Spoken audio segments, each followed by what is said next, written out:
Hello student, आज हम लोग पढ़ेंगे ऑटो साइकिल के बारे में कि ऑटो साइकिल कैसे वर्क करता है। और देखो कोई सा भी हमारे पास में इंजन होता है, कोई भी मशीन होता है तो किसी न किसी साइकिल पे वर्क करता है।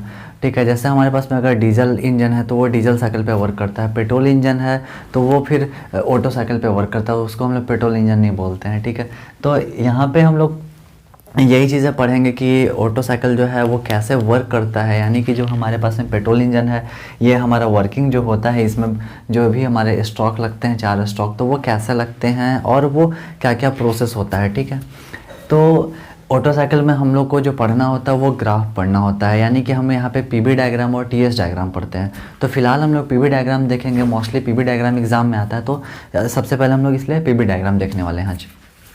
अब यहाँ पे क्या है कि मैं यहाँ पे डायग्राम बना दिया हूँ 4 स्टॉक का, तो ये इसलिए बनाया हूँ ताकि हम लोग इसको इजीली समझ सकेंगे कि यहाँ पे हमें पीवी डायग्राम कैसे बनेगा ऑटो साइकिल का। ठीक है, और इसके साथ साथ मैंने यहाँ पे वर्ब टाइमिंग डायग्राम भी बनाया हुआ है। तो वर्ब टाइमिंग डायग्राम इसलिए बनाया हूँ क्योंकि बहुत बार क्या होता है, लोगों को कन्फ्यूज़न हो जाता है यहाँ पे समझने में, तो ये चीज़ें यहाँ से क्लियर हो जाएगी। हाँ, एक और बात होगी यहाँ पे कि इन सभी चीज़ों को समझने के लिए पीवी डायग्राम, अगर किसी भी चीज़ का पीवी डायग्राम समझना चाहते हो तो थर्मोडायनेमिक्स जो प्रोसेस होता है उसको अच्छे से समझ लेना। ठीक है, जैसे कि वहाँ पे कब हमारा एडियाबेटिक होता है, कब हमारा वहाँ पे आइसोथर्मल होता है, कब आइसोकोरिक होता है, कब आइसोबारिक होता है, तो ये सारी चीज़ें आपको समझना होगा। ठीक है, तो वैसे तो मैं इसके लिए पहले से वीडियो बना दिया हूँ, तो लिंक दे दूँगा डिस्क्रिप्शन में, वहाँ से देख लेना। बट यहाँ पे भी चीज़ें हम लोग देखेंगे तो क्लियर होती जाएगी। बट अगर बहुत ज़्यादा डीप में स्टडी करना चाहते हो, अच्छे तरीके से पूरा कॉन्सेप्ट क्लियर करना चाहते हो, तो उस वीडियो को ज़रूर देख लेना। अब आ जाओ, बिना किसी देरी के हम लोग यहाँ पर देखते हैं। तो हम लोग क्या पढ़ते हैं, ऑटो साइकिल। तो ऑटो साइकिल के लिए हम लोग पेट्रोल इंजन के बारे में, 4 स्ट्रोक के बारे में तो जानना जरूरी होता है। हमारा जो स्ट्रोक लगता है वो कौन कौन सा लगता है, सक्शन, कंप्रेशन, एक्सपेंशन, एग्जॉस्ट, यही 4 स्ट्रोक लगते हैं। तो यहाँ पे जब हम लोग यहाँ देखेंगे कि हमारा ये पीवी डायग्राम है कि सक्शन कैसे होता है। याद है कि जब हम लोग थर्मोडायनेमिक्स प्रोसेस पढ़े थे तो वहाँ पे क्या था कि जब हमारा सक्शन होता था तो वहाँ पे वॉल्यूम इंक्रीज़ करता था। ठीक है, जब हमारा ये पिस्टन टीडीसी से बीडीसी आता था तो यहाँ पे क्या होता था, वॉल्यूम हमारा इंक्रीज़ करता है। ठीक है, तो वॉल्यूम इंक्रीज़ करेगा, लेकिन हमारा प्रेशर जो होता है वो क्या रहता था, कांस्टेंट रहता था। तो वॉल्यूम इंक्रीज़ करा देंगे पहले प्रोसेस में 1 से 2 में। ठीक है, 1 से 2 में हमारा वॉल्यूम इंक्रीज़ कर गया, प्रेशर हमारा कांस्टेंट है। ठीक है, प्रेशर हम लोग नहीं बढ़ा रहे हैं। क्यों नहीं बढ़ा रहे हैं, क्योंकि इसमें बढ़ ही नहीं रहा है, सक्शन हो रहा है तो हमारा वॉल्यूम बढ़ रहा है, प्रेशर तो कांस्टेंट ही है, सक्शन हो गया। ठीक है, अब इसके बाद में हमारा ये तो कंप्लीट हो गया। अब आते हैं कंप्रेशन में। तो कंप्रेशन में क्या होता था कि देखो, जब ये पिस्टन नीचे से बीडीसी से टीडी से मूव करता था तो यहाँ पे क्या होता है, वॉल्यूम हमारा अब घट रहा है ना। देखो एरिया जो है वो क्या हो रहा है, कम हो रहा है। सक्शन में एरिया बढ़ रहा था और इसमें क्या हो रहा है, एरिया कम हो रहा है कंप्रेशन में। तो एरिया कम हो रहा है मतलब कि वॉल्यूम हमारा कम हो रहा है और प्रेशर यहाँ पे इंक्रीज़ कर रहा है। तो प्रेशर इंक्रीज़ करेगा तो ये जो प्रेशर है ये ऊपर की ओर है। ठीक है, तो प्रेशर इधर की ओर इंक्रीज़ करेगा। ठीक है, सपोज मान लो कि यहाँ पे अगर 0 पे है तो यहाँ पे 1 बार 2 बार 10 बार जो भी है वो हो जाएगा। तो वॉल्यूम भी हम लोग क्या बोल रहे हैं कि वॉल्यूम हमारा डिक्रीज़ कर रहा है, यानी कि यहाँ से हम लोग इसको ले आएंगे ऐसे, वॉल्यूम डिक्रीज़ करेगा और प्रेशर जो हमारा है वो इंक्रीज़ करेगा। ठीक है, तो आ जाते हैं हम लोग, इसको मान लेते हैं हम लोग यहाँ पे 3 पॉइंट। ठीक है, 2 से 3, ये 2 से 3 हमारा कंप्रेशन हो गया है और ये पहला वाला जो है ये सक्शन हुआ है, यहाँ पे लिखते चलेंगे। ठीक है, सक्शन स्ट्रोक हो गया है ये हमारा, और ये हमारा हो गया है कंप्रेशन। देखो बहुत ही इजी है, इसको समझना है, डिफ़िकल्ट नहीं है, लेकिन लोग डिफ़िकल्ट बना देते हैं। तो बस अब देखो यहाँ पे कंप्रेशन जब होता है, कंप्रेशन हम लोग कर लिए, तो कंप्रेशन के बाद में क्या होता है, याद है, इग्निशन होता है। ठीक है, ये जैसे ही कंप्रेस्ड होता है तो इग्नाइट होता है। यहाँ पे इग्निशन होने के बाद में वहाँ पे हमारा फिर ये एक्सपेंशन प्रोसेस स्टार्ट होता है। तो इग्निशन जब होता है तो हमें वहाँ पे क्या मिला, पावर। क्या मिला, पावर।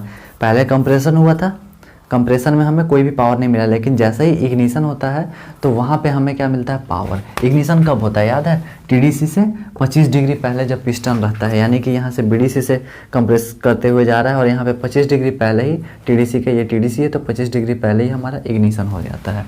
ठीक है, तो इग्निशन होगा तो हमें क्या मिलेगा, पावर मिलेगा, यानी कि हीट हमारा ऐड होगा, है ना, हीट एडिशन होगा यहाँ पे। कौन से प्रोसेस में, तो 3 से 4 में। जब हीट हमारा ऐड होता है तो वहाँ पे देखो क्या होता है कि जैसे एक कंप्रेस्ड होकर के हीट ऐड हुआ तो इस टाइम पे अभी एक्सपेंशन नहीं देखोगे, इग्निशन देखोगे ओनली। तो इग्निशन के टाइम पे हमारा क्या हुआ, टेम्परेचर राइज किया, प्रेशर राइज किया, बट वहाँ पे वॉल्यूम हमारा कांस्टेंट रहेगा।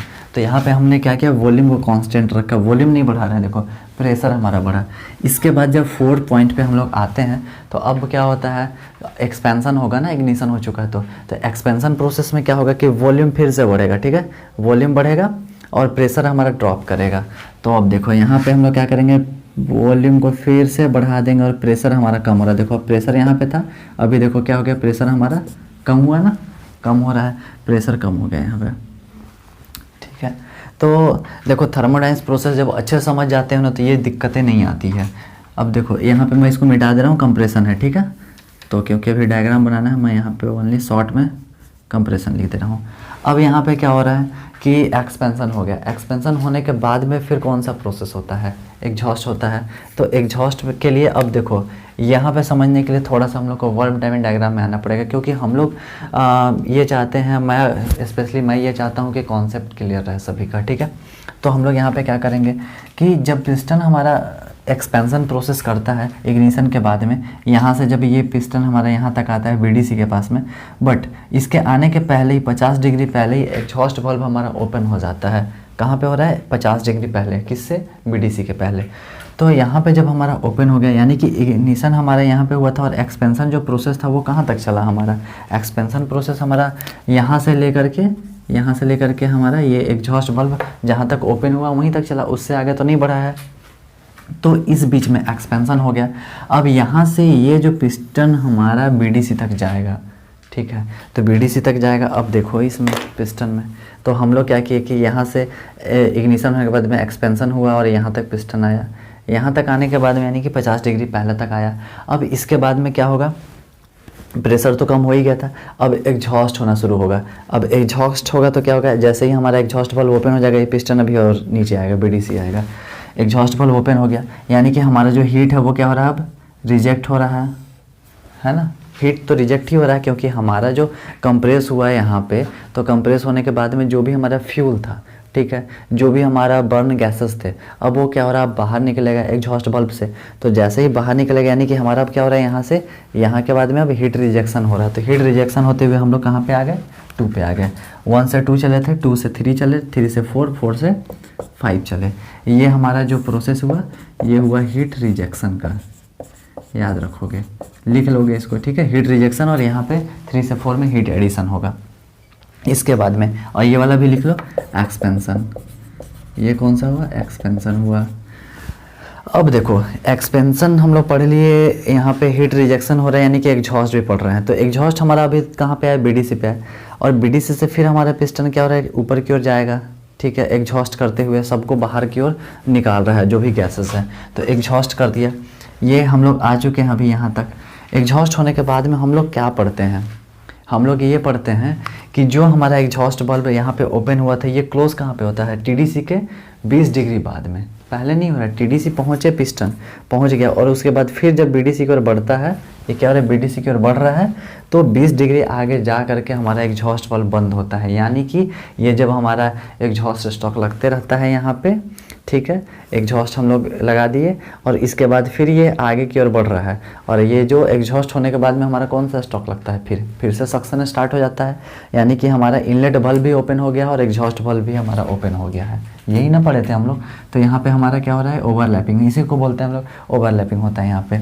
तो कब होता है, तो इनलेट बल्ब भी हमारे यहाँ पे देखो ओपन है, एग्जॉस्ट बल्ब भी ओपन है, तो यहाँ पे हमारा ओवरलैप होता है। बट उससे कोई दिक्कत परेशानी नहीं है, यहाँ पे हो रहा है, ठीक है, इससे बेनिफिट ही अपने को यहाँ पे दिखेगा। तो अब ये क्या होता है कि 20 डिग्री बाद में हमारा जो पिस्टन है वो यहाँ तक मूव करता है और एग्जॉस्ट बल्ब को क्लोज करता है। तो यानी कि हम लोग 15 डिग्री पहले से इनलेट बल्ब ओपन हुआ था, ये 15 डिग्री पहले कंप्रेशन यहाँ से जो हमारा स्टॉक लग रहा था टीडीसी के, तो 15 डिग्री पहले ओपन हुआ था और ये 20 डिग्री बाद जाकर के क्लोज हो रहा है। तो यानी कि फिर हम लोग रिटर्न आएंगे, इसी में आएंगे, ठीक है, दूसरा कोई हमारे पास में थोड़ी ना ऑप्शन है। सिलेंडर पिस्टन वही है तो उधर ही रिटर्न आना है। तो यहाँ पे हमारा कौन सा स्टॉक लग गया, एग्जॉस्ट लग गया। देखो यही थोड़ा सा मतलब बारीकी से इस चीज़ को समझना होता है तो क्लियर हो जाती है प्रॉब्लम है। तो सक्शन हमारा यहाँ से हुआ था, और अगर यहाँ पे हम लोग एग्जॉस्ट यहाँ पे नहीं होगा रिटर्न, तो फिर हमारा सक्शन कैसे होगा। मान लिया कि हम यहाँ सक्शन हुआ, कंप्रेशन हुआ है, इग्निशन, एक्सपेंशन, एग्जॉस्ट, तो एग्जॉस्ट अगर यहाँ पे कर दोगे तो फिर सक्शन कहाँ होगा? सक्शन के लिए यहाँ पे स्पेशली थोड़ी ना आएगा पिस्टन, नहीं, वो एग्जॉस्ट करते हुए ही आता है और फिर यहाँ से सक्शन करते हुए जाता है। नहीं तो ऐसे पढ़ोगे कि एग्जॉस्ट यहाँ हो गया तो फिर यहाँ से सक्शन, तो यहाँ तो कंप्रेशन कर रहे हैं, ठीक है।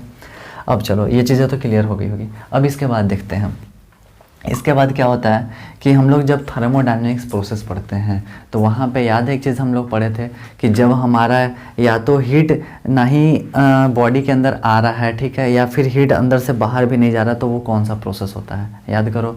तो जब हीट हमारा ना ही रिजेक्ट होगा और ना ही ऐड होगा तो वैसे प्रोसेस को हम लोग एडियाबैटिक प्रोसेस कहते थे, ठीक है। तो एडियाबैटिक प्रोसेस यहाँ पे कहाँ हो रहा है? तो देखो एडियाबैटिक कंप्रेशन में भी हो रहा है और एक्सपेंशन में भी हो रहा है। कैसे हो रहा है?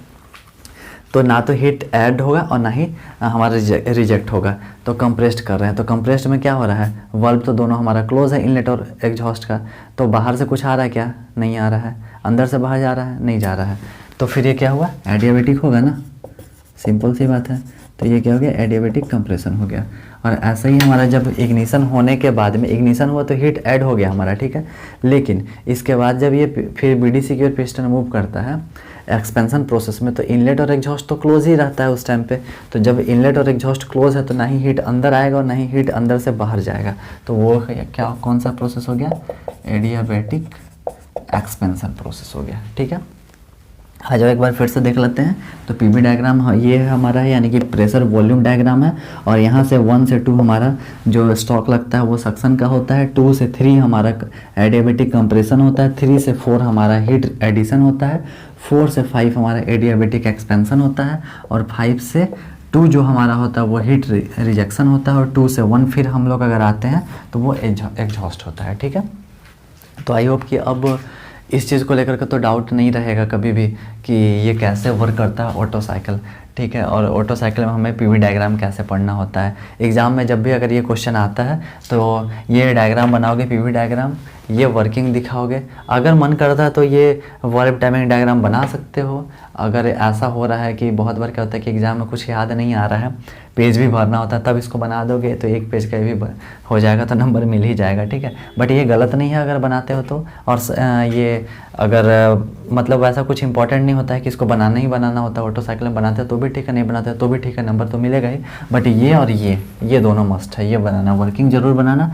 इसका नाम वगैरह लिख देना कि कहाँ पे ये कनेक्टिंग रड है, पिस्टन है, या इनलेट वाल्व, एग्जॉस्ट वाल्व हमारा है, या फिर स्पार्क प्लग है, वो सारी चीज़ें वहाँ पे नाम लिख देना। कि और मैं यहाँ पे इसलिए नहीं लिखा हूँ क्योंकि मैं बहुत बार बता चुका हूँ, इसलिए मैं नहीं लिखा हूँ। ये आप लोग का काम है, ये टास्क है आप लोग का कि वो चीज़ें लिखना है। और इसको देखो यहाँ पे तो मैं यूट्यूब पे नहीं चेक करने वाला हूँ ना कॉपी। अगर ऑफलाइन तरीके से होता तो मैं कॉपी भी चेक कर लेता। बट एक टास्क ले लो कि इसको 5 टाइम्स बनाना है। कितने बार? 5 टाइम्स। अच्छे तरीके से इसको बिना देखे एक बार देखोगे, फिर उसके बाद बनाने के बाद में 5 बार अपने मन से बनाओगे, याद हो जाएगा, ठीक है। तो आई होप कि अब तो कोई डाउट नहीं रहा होगा। तो फिर मिलते हैं हम लोग अगली वीडियो में।